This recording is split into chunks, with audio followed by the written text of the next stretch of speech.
There are stories that sound almost like modern-day fairy tales, so unlikely, so powerful, that they stay with you long after you've heard them.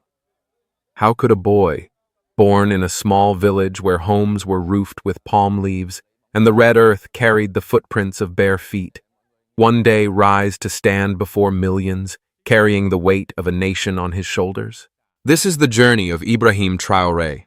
It did not begin in marble halls or among the privileges of the elite. His path started in the most humble of places, with family, with community, with the daily struggles of rural life, and with dreams that once seemed impossibly far away. And yet, from those modest beginnings, he nurtured a fire, a determination for justice, a belief that Africa could stand tall on its own. In this video, we will walk back through that journey, from a poor village to the presidency, from an ordinary child to a leader who became a symbol of hope for an entire generation. And perhaps, as you listen, you'll recognize a piece of your own story here. The reminder that nothing is impossible, and that even one life, no matter where it begins, can rewrite the destiny of a people. There are mornings in rural Africa when the sun rises slowly over the trees, its light spilling across thatched rooftops and red, dusty paths, awakening a village that seems too small to dream of greatness. Ibrahim Traore was born into that world, a place of simplicity, of hardship, and of quiet dignity. His family was not wealthy. His parents were humble farmers, spending long hours under the hot sun tending fields that yielded only enough to keep the household alive. Meals were often nothing more than grains and vegetables, with meat being a rare luxury.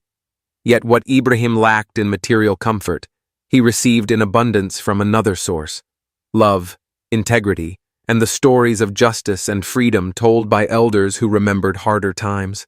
From the very beginning, village life shaped his character. He learned endurance from droughts and failed harvests. He learned solidarity from neighbors who shared what little they had. And he learned about injustice by watching friends drop out of school to help their families survive, while he himself walked miles to sit in a crowded classroom with nothing but a chalkboard worn thin and a piece of chalk barely holding together. For him, every word written on that board was not just a lesson. It was a doorway to a larger world. Even as a boy, people noticed something different about him. While other children lost themselves in games, Ibrahim would sit quietly, listening to adults speak of lost lands, broken promises, and the scars of colonialism. One elder once remarked, "That child's eyes don't just look at today. They see what is yet to come." During the harsh dry seasons, when water was scarce and food almost gone, Ibrahim witnessed suffering that could have crushed a weaker spirit. Children wasting away, mothers worrying over empty pots, fathers defeated by fields that would not yield. But instead of despair, these images planted something powerful within him: the belief that life could be different, that dignity was possible. At the age of 10, under the shade of an old tree, Ibrahim gathered his young friends for what would later be remembered as his first meeting. He proposed they take turns fetching water from the village well so that no child would miss school because of thirst. It was a simple gesture, but it revealed something profound. Even then, he had the instinct to unite people, to lead, and to put the common good above personal comfort. His mother often said, "Ibrahim doesn't dream only for himself, he dreams for the whole village." It was a statement that would prove prophetic. Those early dreams, born in a place the world might have overlooked, carried the spark of leadership that one day would light a path for an entire nation. Ibrahim Traore's childhood was not defined by privilege, but by humility. His lessons were not learned from polished books or powerful institutions, but from the soil beneath his feet, the resilience of his parents, and the quiet strength of his community. He grew up with little, yet he carried within him values more precious than gold. From those nameless days in a small, forgotten village, a seed was planted, a seed of hope, of defiance, of vision. And in time, that seed would grow into something vast, a towering tree under which his people could finally find shelter.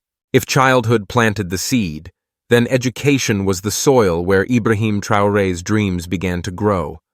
But his path was never an easy one. In rural Burkina Faso, going to school was a privilege, not a guarantee. Families often needed every pair of hands in the fields just to survive. For many, education was a luxury they could not afford. But Ibrahim saw something different in every written word.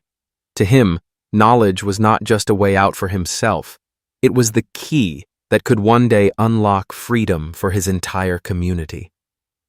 Every morning he walked miles to reach a small classroom, sometimes barefoot, sometimes under the scorching sun.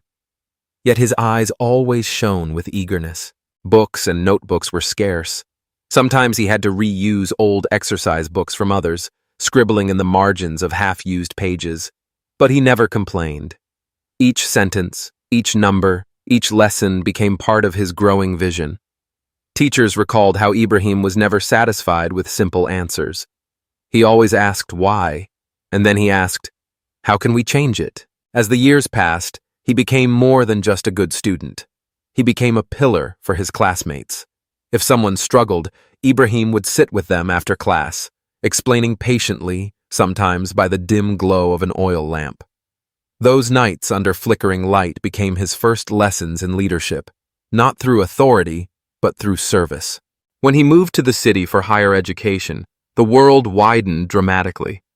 Bustling streets, tall government buildings, and sharp divides between rich and poor revealed something to him. Injustice wasn't just in his village, it was woven into the very fabric of the system. It was there that Ibrahim's voice grew louder. He joined student movements, stood against unfair policies, and led late-night debates in crowded dormitories. Friends remembered. He never stopped at pointing out problems. He always asked, "So what are we going to do about it?" One defining moment came during a tense student assembly. While many hesitated to speak, Ibrahim stood before the crowd. "If we don't rise today, then tomorrow our children will pay the price. Don't wait for miracles from abroad. We must be our own miracle." His words sparked something in that room. Suddenly, ordinary students felt they could be part of extraordinary change. Of course, activism was not without risks. He faced threats, surveillance, and even forceful attempts to silence demonstrations. Once, after a peaceful protest was broken up, he turned to his friends and said calmly, "If the truth makes them this afraid, then we're on the right path." Those years shaped him deeply. He was not only a dedicated student, not only a passionate activist, he was becoming a leader in the truest sense, someone willing to take risks, someone who carried the weight of others' hopes on his shoulders. His journey through education and activism proved a simple truth. Humble beginnings are never barriers when fueled by vision. And more importantly, vision is most powerful when it is not only for oneself, but for the community and the nation. It was during this time that Ibrahim realized something profound. Knowledge and activism alone would not be enough to transform Burkina Faso. To truly fight for justice, he needed discipline, strategy, and action. And there was only one place where all three came together: the military. When Ibrahim Traore entered the military, it felt like stepping into an entirely new world. If the classroom had given him knowledge, and student movements had taught him the courage to speak out, then the army gave him discipline and a strategic lens to see what true national strength really meant. The early days in the barracks were anything but easy. Grueling drills under the blazing sun, endless marches across rough terrain, cold nights on desert watch posts. Every moment was designed to break the weak. But for Ibrahim, these hardships weren't just physical tests. He saw them as training for the soul. Every drop of sweat that fell into the red earth was a reminder. If he wanted to protect his people, he had to first endure hardship himself. Fellow soldiers recalled how, while many recruits grumbled, Ibrahim stayed quiet, focused, and determined. Long after training ended, when others collapsed into their bunks, he would still be scribbling notes, sketching tactical maps, and analyzing his unit's strengths and weaknesses. "He didn't look at things like a regular soldier," one officer said. "He had the eyes of someone always thinking further ahead." On border assignments, Ibrahim witnessed injustices he could no longer ignore. He saw trucks loaded with minerals leaving for Europe while village children went without books. He saw communities living in fear of violence, while foreign powers seemed more concerned with their investments than with human lives. Those images carved themselves into his memory, each one a painful reminder of how deep exploitation ran. One mission marked a turning point. His unit had been ordered to escort a humanitarian aid convoy, but when they inspected the cargo, hidden among the food and medicine were pieces of mining equipment. The so-called aid was never meant for his people. It was meant to safeguard foreign interests. At that moment, Ibrahim realized something profound. Armies can defend borders. They can repel armed threats. But they cannot stop the invisible hands that sign contracts, shift money, and manipulate international law. To truly change Burkina Faso, he would have to fight on a different battlefield, the political one. During late-night talks with comrades, Ibrahim often spoke with calm conviction.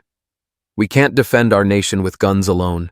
We must defend it with knowledge, with truth, and with the courage to stand where others are afraid to.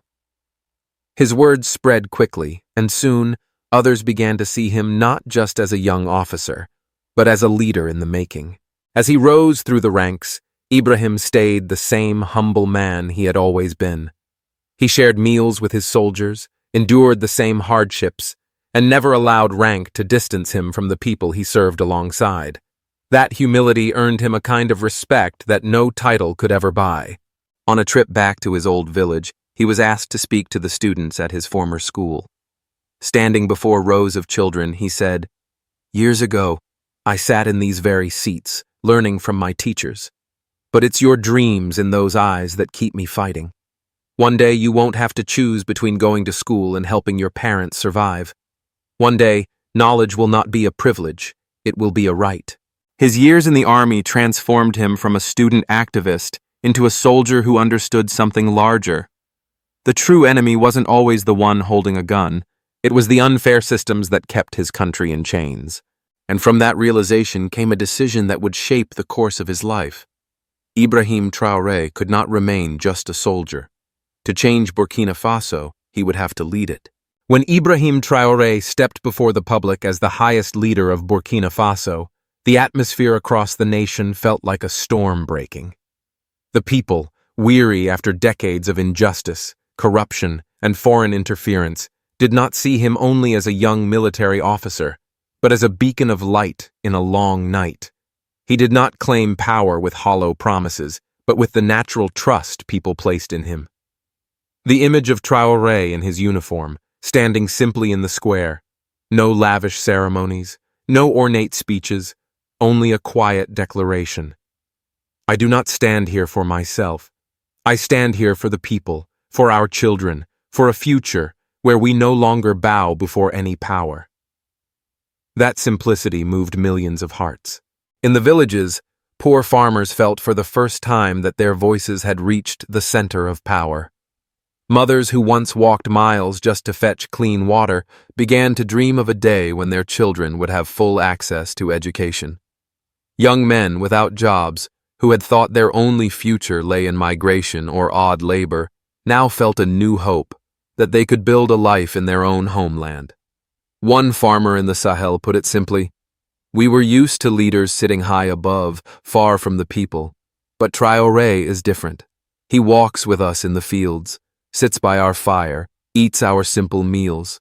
He is one of us." When his term began, Traoré chose not to make lofty promises to impress the international media. He focused instead on what his people needed most: security, food, and dignity. For security, he declared Burkina Faso must stand on its own feet, no longer dependent on foreign armies.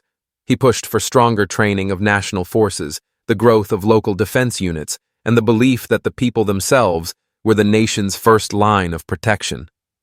For food, Traoré launched new agricultural programs, encouraging domestic production rather than imports. He often reminded his people, "We cannot call ourselves free if our daily bread still depends on ships from abroad." And for dignity, he insisted that independence was not just political or economic, it was the right to live with respect. He called for an end to unequal contracts that bound the country for decades, opening a new chapter of fairness and transparency. Unlike his distant predecessors, Traoré appeared everywhere, from city squares to remote villages. He didn't just stand behind a podium. He sat among the people, listening to their stories. Once, while visiting a drought-stricken area, a child asked him, "Sir, when will we have clean water?" Traoré bent down, placed his hand on the boy's shoulder, and answered, "I will not promise the impossible, but I promise to begin today, so you and your friends will no longer grow up longing for what is most basic." Such small human moments created the image of a president who did not live in a palace of marble, but who walked as a father, a brother, and a friend to his people. The road ahead, however, was never easy. Old powers, foreign mining companies, entrenched domestic elites were unwilling to release their grip. International pressure mounted as Burkina Faso asserted sovereignty over its resources and adopted hardline policies. Global financial institutions cut aid. Western media rushed to paint him as a rising dictator. Yet each time negative headlines spread, Traoré stepped before the public, speaking directly to the people and reaffirming, "The truth is always on our side. As long as we do not remain silent, they cannot deceive forever." Traoré never called himself a hero. He often said, "A hero is not the one who sits on a high podium. A hero is the farmer, the worker, the student, the mother, those who battle hardship every day yet still hold faith in tomorrow." That humility deepened the people's bond with him. In their eyes, Ibrahim Traore was not only a president. He embodied something larger, the desire to live in fairness, freedom, and pride. And when trust had been firmly built, Traoré began to set his sights further, not just rebuilding Burkina Faso, but awakening the spirit of unity across Africa. In one speech, he declared, "We cannot think only of one nation. The freedom of Burkina Faso is meaningless if our neighbors remain bound. We must rise together." It was not merely a call, it was a promise, a direction for the next chapter of the journey that he and the people of Burkina Faso had chosen together. As the first waves of excitement began to settle, a greater question loomed before Ibrahim Traore and the people of Burkina Faso. How do you turn trust into results, promises into reality, and keep the flame of hope alive in the face of endless challenges? That was when the journey from a man of the people to a man building a legacy truly began. One of his toughest battles was security. Armed groups still haunted the Sahel, sowing instability and fear. Villages in the north often worked by day and lived in dread by night. Traoré understood that without security, every other policy was just paper. So he launched a bold plan, a people's defense network. Instead of relying only on the army, every community would become a fortress. Villagers were trained and given responsibility to protect their own land. This wasn't just about safety. It was about igniting the spirit of self-reliance, teaching people that protection is not something handed down from outside, but something born from the unity of the community itself. Yet security was only one part of the puzzle. The economy presented an equally heavy burden. After decades of unfair contracts, Burkina Faso was both short on resources and trapped in deals signed long before. Traoré chose the hard road, renegotiating, canceling, and rewriting the contracts that had sold out the nation's future. That decision angered powerful global players.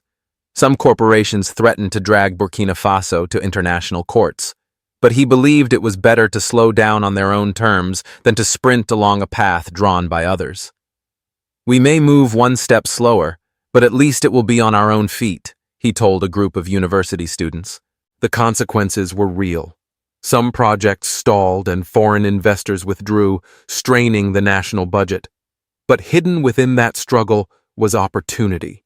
Young entrepreneurs began to rise, bringing fresh ideas to agriculture, energy, and technology. Traoré often visited small workshops and startups, encouraging them with simple words. "You are the new lifeblood of this nation. The future isn't sitting in polished European offices. The future is in your hands." Beyond the economy and security, education became his long-term mission. He knew that if the next generation grew up without knowledge, the cycle of poverty would never break. His government began building schools in remote areas, training young teachers, and bringing technology into classrooms. He once recalled his own childhood, a rainy night when water leaked through the roof of his classroom, forcing him and his friends to huddle in the corner. "We cannot let our children keep learning like that," he said. "Education must be delivered with dignity, not with makeshift roofs." Those words touched countless hearts, because everyone had lived a piece of that story. On the international stage, pressure mounted. Diplomats pressed, foreign media painted him as a rising dictator, and financial institutions cut aid. Yet Traoré never chose silence. He stood firm in conferences and forums, speaking clearly. Africa does not need pity, it needs respect. Burkina Faso is not rejecting cooperation, but it will not accept unequal partnerships. That courage won him something rare in geopolitics, respect even from adversaries. Of course, the path was never smooth. Protests rose, critics grew louder, and even ordinary citizens, once filled with hope, sometimes turned doubtful. But in those moments, Traoré never disappeared. He walked into the squares, listened, explained, and admitted shortcomings. The people did not demand perfection. They demanded honesty, humility, and persistence. And he gave them that. Looking back, his journey is not just one man's story.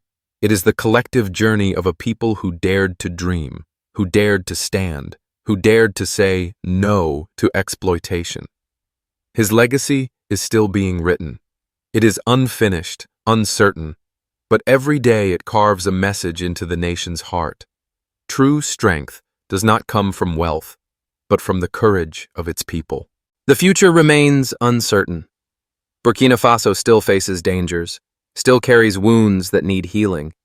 But in the eyes of a new generation, children entering new classrooms, young innovators building businesses at home, farmers no longer bowing to unjust contracts, one can already see a legacy taking shape. And within that legacy is a simple truth. Nothing is impossible if a people choose to believe in themselves.